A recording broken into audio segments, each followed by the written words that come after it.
Hi there and welcome back. My name is Kiran. If you're learning Docker on AWS, one of the first things you'll need is a server where Docker is installed and working properly. Most Docker tutorials use Ubuntu, but if you're running workloads in AWS, there's a good chance you'll come across Amazon Linux 2023. In this video, I will show you exactly how to install Docker on Amazon Linux 2023 running on an EC2 instance. We'll install Docker, start the Docker service, fix the most common permission issue that beginners run into, and then deploy both a test container and a real NGINX web server. By the end of this video, you'll have a working Docker environment running in AWS and be ready to deploy your own containerized application. All right, let's jump in.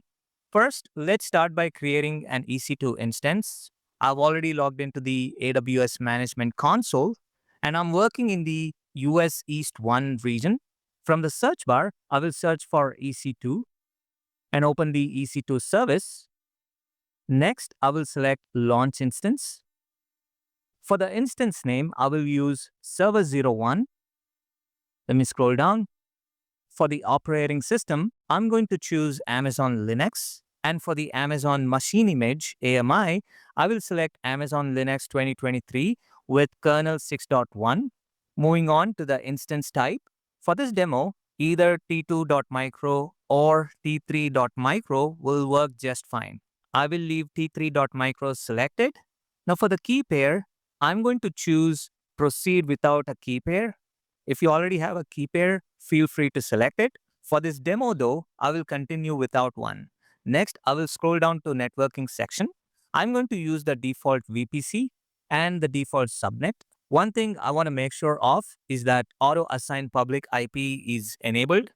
We'll need a public IP address later so we can connect to the EC2 instance from the internet. For security groups, I will create a new security group and I will allow SSH traffic from anywhere. And I will also allow HTTP traffic from the internet. So I'm going to select that because we'll be installing NGINX later. So we'll need port 80 open as well. Everything else can remain at its default settings. Now let's scroll down a little further. I will expand advanced details, then scroll all the way down to the user data section. This is also called as bootstrap section. This allows us to run commands automatically the first time the EC2 instance starts. All right, I'm going to paste in the following commands. The first command updates the package repositories and installs the latest available package updates. The second command installs Docker on the server. And here's the quick note. If you have worked with older Amazon Linux versions, you may remember using yum. Amazon Linux 2023 uses DNF instead.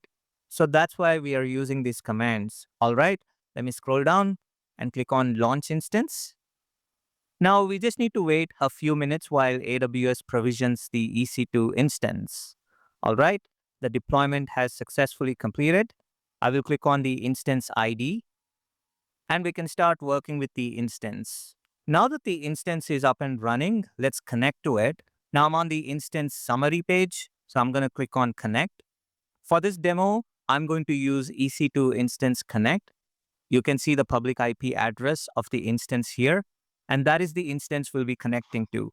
And I will leave the default username as EC2 user, which is the standard user account for Amazon Linux instance.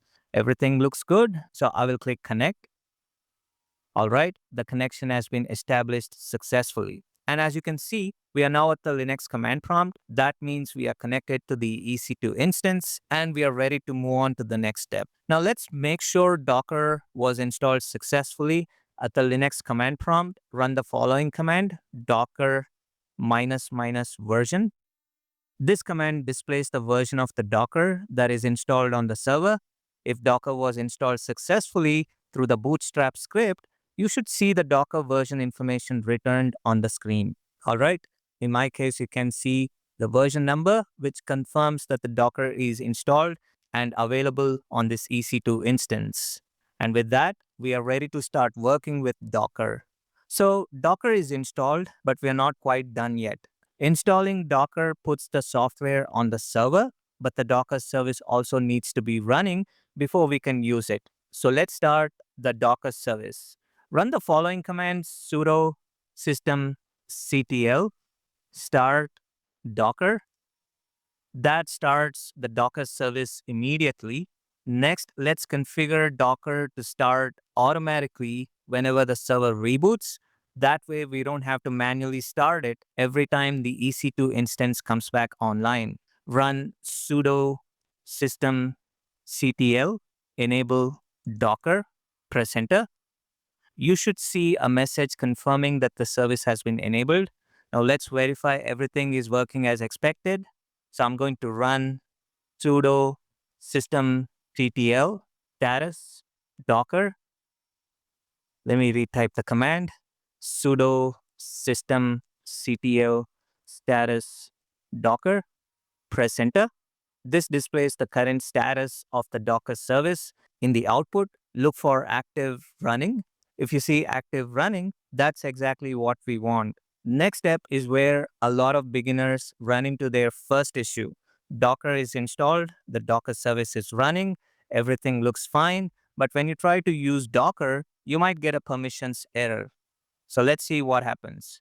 Run docker ps and press enter. Now, depending on your configuration, you may see a permissions denied message. But if I run the same command with sudo in front of it, sudo docker ps, and press enter, you can see that the command executes successfully. And right now, the output is empty, which is exactly what we would expect. That's because there are currently no containers running on this EC2 instance. So the issue isn't with the Docker. The issue is simply that the EC2 user account does not yet have permission to communicate with the Docker daemon. The good news is that the fix is very simple. So you just have to run the following command: sudo usermod -a capital G docker EC2 user. Press enter. Now this adds EC2 user to the Docker group, allowing Docker commands to be run without using sudo every time. Now for the change to take effect, you'll need to log out of the current session by typing exit. Then reconnect to the EC2 instance by clicking Fresh button. Once you're connected again, let's test Docker one more time. So I will run docker ps. This time the command executed successfully without requiring sudo. And honestly, this is a small step, but it's one that saves a lot of frustration later when you're working with Docker containers on a daily basis. All right, now let's make sure Docker is actually working. A common test is to run the hello world container. So go ahead and type the command docker run hello-world. Now, if this is the first time you're running this container, Docker will do a few things automatically behind the scenes. First, it will download the hello world image from the Docker Hub. Then it will create a container from that image. After that, it will start the container. And finally, it will display a message confirming that everything worked successfully. So you can see that message here. It says hello from Docker. And that's exactly what we want to see. Congratulations, your Docker installation is working correctly. And you're now able to download and run containers on your EC2 instance. Now let's check our containers again. So I'm going to run docker ps. At this point, a lot of people expect to see the hello world container listed, but here's something important to understand. You probably won't see anything returned by docker ps, and that's actually expected behavior. The hello world container starts, displays the successful message, and then immediately exits.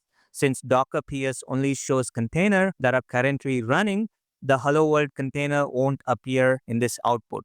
If you would like to see all containers, including ones that have already stopped, you can simply run docker ps -a. Now you can see the hello world container listed.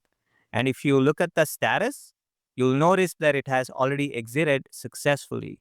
So don't worry if docker ps returns an empty result. That simply means there are no containers actively running at that moment. The fact that the hello world container executed successfully is proof that Docker is working correctly. All right, we have verified that Docker is working. Now let's run something a little more useful. We are going to launch an NGINX web server inside a Docker container. So I'm going to run the following command: docker run -d -p 80:80 space NGINX. Before we execute it, let's break down what the command is doing. -d parameter runs the container in detached mode, which means it runs in the background. -p 80:80 parameter publishes port 80 on the EC2 instance and maps it to port 80 inside the container. This allows web traffic reaching the server to be forwarded to the NGINX container. And finally, NGINX is the image name. So I'm going to go ahead and press enter. The first time you run this command, you'll see Docker download the NGINX image. Once the download is complete, Docker creates the container and starts it automatically. Now let's verify that the container is running. So I'll run docker space ps. This time you can see the NGINX container listed in the output. You'll also notice its status shows as up, which means the container is currently running. And because we have mapped port 80, the NGINX web server should now be accessible through the public IP address of the EC2 instance. All right, now let's make sure everything is working end to end. Head back to the AWS Management Console. I'm going to click on Instances. I'm going to select my running instance and click on Security tab. And if I scroll down a little, under Inbound Rules, you can see I have an inbound rule for port 80 and the source is anywhere. So without this rule, my browser won't be able to reach the NGINX container. All right, I will scroll up a little and click on Details tab. And I'm going to copy the public IPv4 address of the EC2 instance. Next, I will open a new browser tab and navigate to HTTP, the public IP of the EC2 instance. I will press enter. All right, if everything has been configured correctly, you should see the default NGINX welcome page displayed in the browser. And that's exactly what we are looking for. All right, at this point, I've successfully installed Docker, ran my first container, deployed an NGINX web server, and made it accessible over the internet. Not bad at all. I've just deployed my first container web server on AWS. Now let's look at another Docker command that you will use all the time, and that's the docker logs command. So whenever a container isn't behaving the way you expect, checking the logs is usually one of the first troubleshooting steps. To view the logs, you first need the container ID. So if you run docker ps, this will display all running containers. And in the output, locate the container ID you are looking for and copy its container ID. Once you have that, run docker logs container ID, which we copied from the previous command.